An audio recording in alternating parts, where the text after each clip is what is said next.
Hello everyone and welcome back. Today I'm going to be going over a couple of my neocaridina tanks, and this one here is a 10-gallon coal tank, which some of my neocaridina in this tank have been giving me a few babies that have made me want to start breeding some blue velvets maybe, or black rose. I'm not quite sure, maybe even both.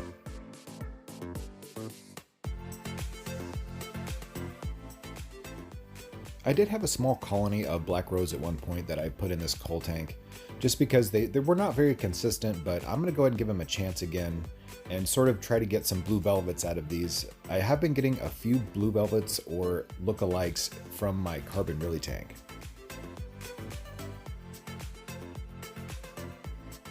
There are a lot of caridina in this tank also. That's because I'm trying to figure out whether or not I can get them to breed in an inert substrate rather than an active substrate, and so far I have had a couple of batches of babies. A lot of people ask me if I have blue velvets or if I have any kind of blue shrimp in the neocaridina species, and I don't, and that is why I'm going to try to take this venture and breed my own blue velvet or blue shrimp of some kind. The one on the right here is more of what I'm looking for to start breeding in my new tank that I'm just about to set up. Usually when you mix two types of neocaridina together, like a cherry shrimp and a carbon Rilly, or Bloody Mary and a black rose, they will almost always resort back to their wild type looking shrimp, like this one here or even this one here.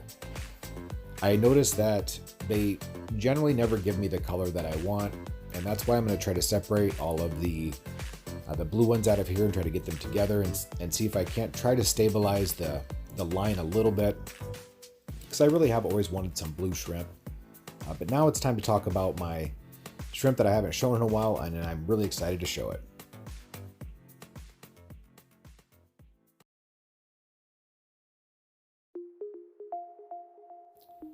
This is a 33-gallon Bloody Mary tank, and I've had this one for, I want to say, about a year now, and it's been doing pretty good. Again, I didn't have any breeding for a while. I did struggle with it, and it's starting to make a really big comeback. I have never seen another neocaridina give me quite such a stable line of shrimp, quite like this tank here. One of the things that I think helped out in the breeding in this tank was some kind of moss. This happens to be Java moss.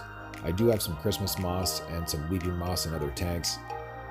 I do have a couple of huge portions in this tank, and I've noticed that my females are getting a little better hiding spots when it comes to breeding and after molting.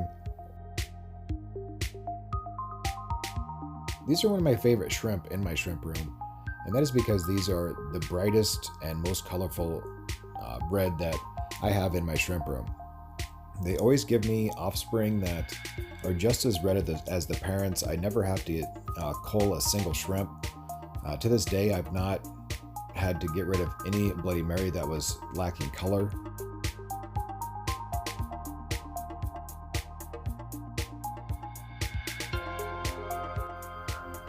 The color of this shrimp it's so dark that you can't really describe how dark it is unless you see it in person. And I got my macro camera out, and hopefully this will show it a little bit better. And coming up is a little clip of a baby shrimp that's only about a week old. And to have that much color in a neocaridina at 1 week old is pretty amazing. Most of the time they're almost clear in any other neocaridina tank that I have.